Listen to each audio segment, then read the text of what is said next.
নমস্কার বন্ধুরা, প্রতিদিনের মতো সবকিছু গুছিয়ে নিয়ে চলে এসেছি রান্নাঘরে। তা বন্ধুরা, আজকে আমি জিভে জল আনার সাথে ফুলকপি আচার তৈরি করে দেখাবো। আর এই আচারটা গরম গরম ভাত, রুটি, লুচি, পরোটার সঙ্গে খেতে কিন্তু দারুণ লাগে। আর এই আচারটা বানিয়ে তোমরা ঘরে 2 সপ্তাহ ধরে সংরক্ষণ করে রাখতে পারো, নষ্ট হবে না। তো আমি কী করে করবো, প্রথম থেকে শেষ পর্যন্ত ভিডিওটি দেখবে, আশা করছি তোমাদের ভালো লাগবে। তো আমি এখানে একটা মাঝারি সাইজে ফুলকপি নিয়েছি আর ফুলকপিটা কেটে নেব। আর বন্ধুরা, এখন তো বাজারে প্রচুর পরিমাণে ফুলকপি পাওয়া যাচ্ছে আর ফুলকপির দামটাও অনেকটা কমে গেছে। এবার ফুলকপিটা কেটে নেব।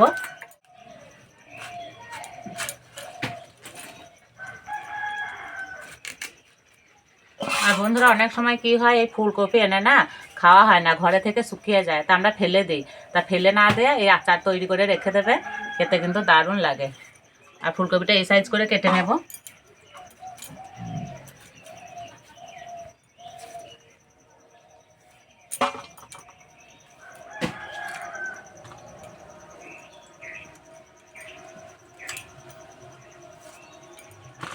এবার পরিষ্কার করে ধুয়ে নেব।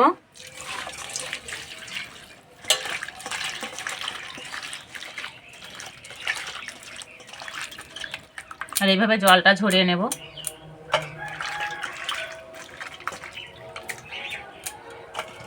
এবার কফিতে দেবো নুন, হলুদ। হলুদ আর নুনের পরিমাণটা আমি একদম কফিতে দিয়ে দেবো, আচারে আর দেবো না, সেই জন্য নুনের পরিমাণটা একটু বেশি দিলাম।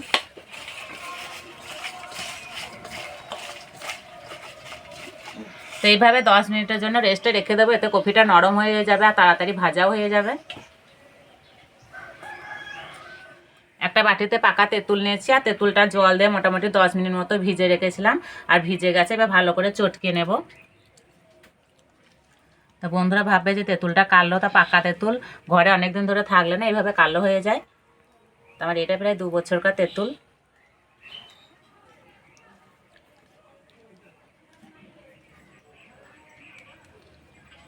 তো এইভাবে একটু ভালো করে চিপে নেব।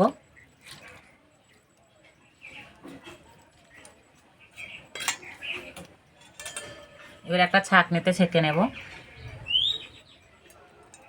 তেঁতুল অনেক নোংরা থাকে, এবার ছাঁকনিতে ছেঁকে নিলে বেশ ভালো হয়।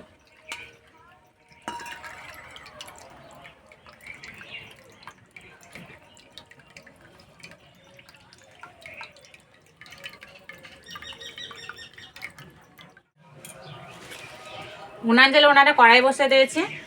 তো আমি এখানে নিয়েছি গোটা জিরার 5 ফোড়ন, ভেজে নেব।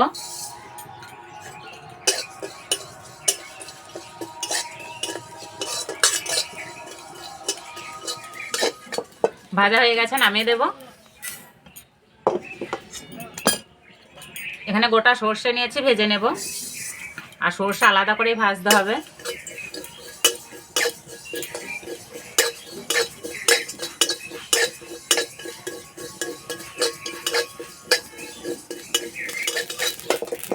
ভাজা হয়ে গেছে, ঢেলে নেব।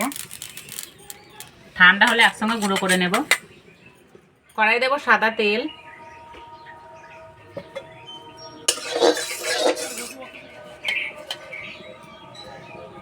কফি ভেজে নেব।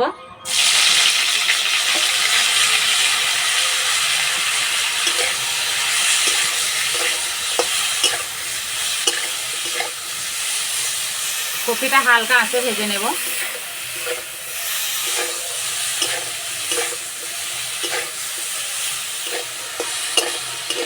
কফি থেকে হালকা আঁচে ভাজা হতে থাক, আমি ভাজা মশলাটা গুঁড়ো করে নেব।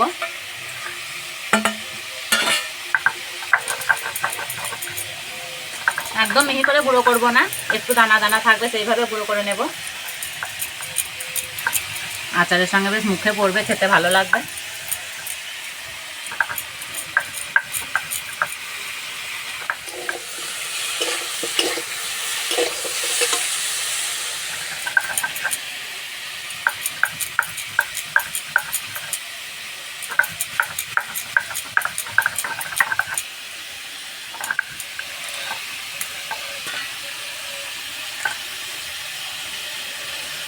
ভাজা মশলা থেকে যা সুন্দর গন্ধ বেরিয়েছে না।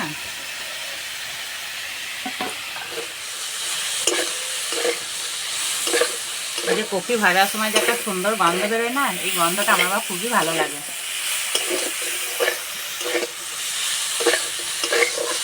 বেশি ভাজবো না, এবার নামিয়ে দেবো।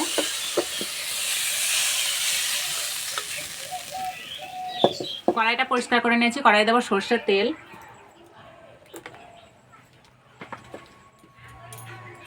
তেলে দেবো 4টে শুকনো লঙ্কা, 2টো তেজপাতা,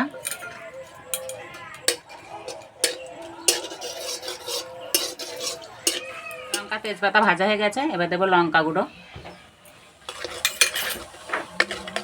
এবার দেবো ভেজে রাখা কপি,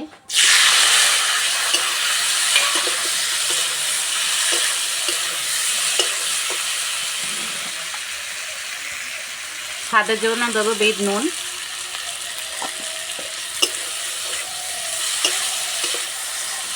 যে কোনো আচারে যদি একটু বিট নুন দেওয়া হয় না, তার স্বাদটাই পাল্টে যায়, খেতে দারুণ লাগে।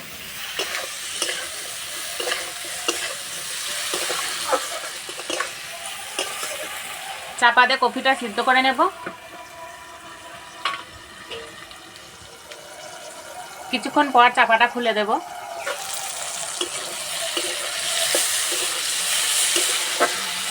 আবার ঢাকা দিয়ে দেবো। এইভাবে 2-1 বার দেবো, দিয়ে কপিটা সিদ্ধ করে নেব।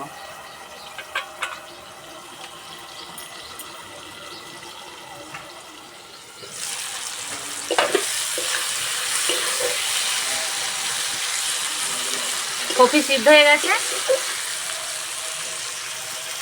এবার তেঁতুল গোলা জলটা দিয়ে দেবো।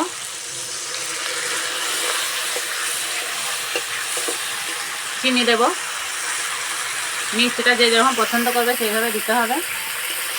আর কপি সিদ্ধ হওয়ার পরেই কিন্তু চিনি আর তেঁতুল গোলা জলটা দিতে হবে।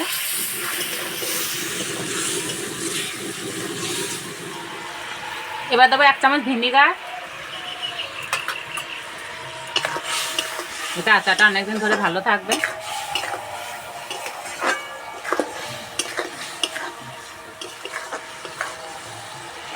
দুই একবার ফুটিয়ে নিলেই হয়ে যাবে। আর যা সুন্দর গন্ধ বেরিয়েছে, আমার তো জিভে জল চলে এসছে।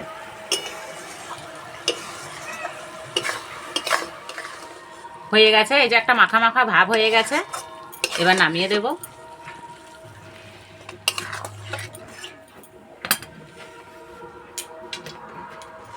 এইভাবে নাড়াচাড়া করে হালকা ঠান্ডা করে নেব। আর বন্ধুরা, একটা কপি কিন্তু ঘেঁটে যায়নি, এই যে কপি সব গোটা গোটা হয়ে আছে।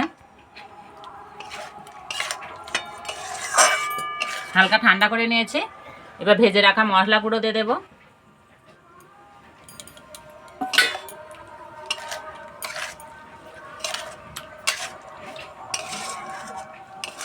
আচার হয়ে গেছে। আর বন্ধুরা, এই আচারটা তোমরা যদি মাঝে মধ্যে রোদে দিয়ে রাখো না, তাহলে অনেকদিন ধরে থাকবে, নষ্ট হবে না। আর রোদে দেওয়া যদি সময় না থাকে, তাহলে 2 থেকে 3 সপ্তাহ ঘরে রেখে খেতে পারবে। আমি একটা প্লেটে ঢেলে নিয়েছি। আর বন্ধুরা, দেখতে কত সুন্দর লাগছে, দেখেই কিন্তু খেতে ইচ্ছে করবে। যেমন সুন্দর দেখতে হয়েছে আর তেমন সুন্দর গন্ধ বেরিয়েছে। এই যে আচার থেকে তেল ছেড়েছে। তো বন্ধুরা, আচার তো তোমাদেরকে তৈরি করে দেখালাম, এবার খেয়ে বলবো কেমন হয়েছে। আর ভালো করে ঠান্ডা করে নিতে হবে, তারপরে বয়ামে ভরতে হবে। হালকা গরম থাকলে যদি বয়ামে ভরা হয় না, তাহলে নষ্ট হয়ে যাবে। আর আমার তো খাওয়ার আগেই জিভে জল চলে এসছে।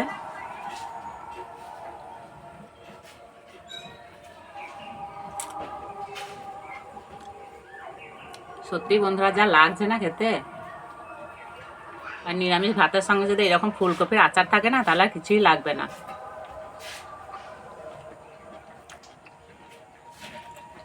সত্যি বন্ধুরা, দারুণ লাগছে খেতে। যতক্ষণ না বানিয়ে খাবে, এর স্বাদ কিন্তু সবার কাছে অজানায় থেকে যাবে।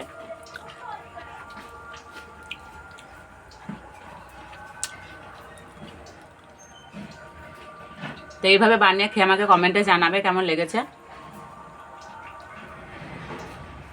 আর এই ফুলকপি আচারের রেসিপিটি ভালো লাগলে বন্ধুদের সঙ্গে শেয়ার করবে, চ্যানেলটি সাবস্ক্রাইব করবে। তাকে এই পর্যন্ত আবার অন্য কোনো ভিডিওতে দেখা হবে। ততক্ষণ সুস্থ থাকবে, ভালো থাকবে, সাবধানে থাকবে।